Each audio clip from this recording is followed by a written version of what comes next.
नमस्कार। चलिए आज चलते हैं प्राचीन भारत के एक ऐसे गौरवशाली साम्राज्य की कहानी में जिसका नाम था अंग महाजनपद।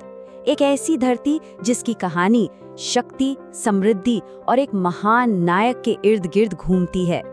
और देखिए, जब भी अंग का जिक्र होता है तो जहन में एक ही नाम गूंजता है, महारथी कर्ण। ये वही नायक हैं जिन्होंने अंग को इतिहास के पन्नों में हमेशा के लिए अमर कर दिया। तो चलिए इस विश्लेषण में और गहराई से उतरते हैं और जानते हैं अंग की पूरी कहानी। तो अंग की जो प्रोमिनेंस की कहानी है ना, वो सही मायनों में कर्ण के साथ ही शुरू होती है। ये एक ऐसा टर्निंग पॉइंट था जिसने इस राज्य की तकदीर ही बदल दी।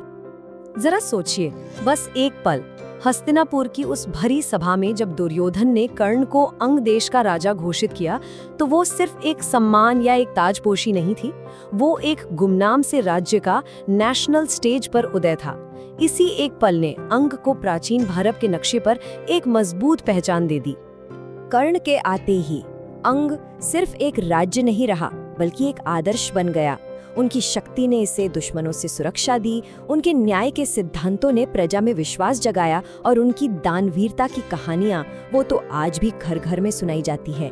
सही मायनों में ये अंग का स्वर्ण युग था।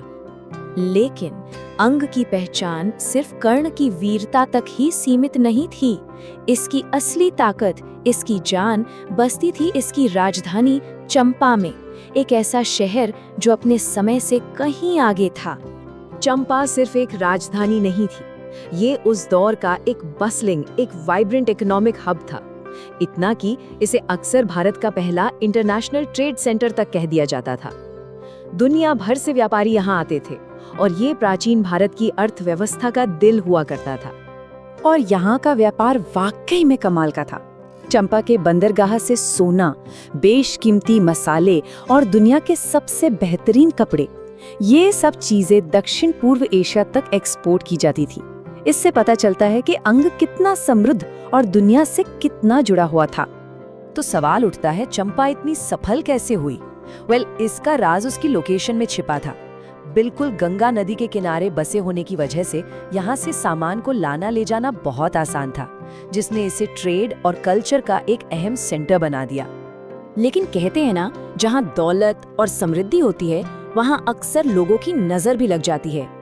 अंग की इसी बढ़ती ताकत और दौलत ने अपने पड़ोसी राज्य मगध का ध्यान अपनी ओर खींच लिया और बस यहीं से शुरू हुआ इतिहास का एक बहुत बड़ा संघर्ष। और इन दोनों राज्यों की सोच में जमीन आसमान का फर्क था। एक तरफ था अंग, जिसका पूरा फोकस व्यापार और धन पर था। वहीं दूसरी तरफ था मगध, जिसकी भूख थी सैन्य विस्तार और दूसरे राज्यों को जीतने की। अंग की दौलत मगध की महत्वाकांक्षाओं के लिए एक नेचुरल टारगेट बन गई। तो ये पतन, ये डाउनफॉल एक दिन में नहीं हुआ।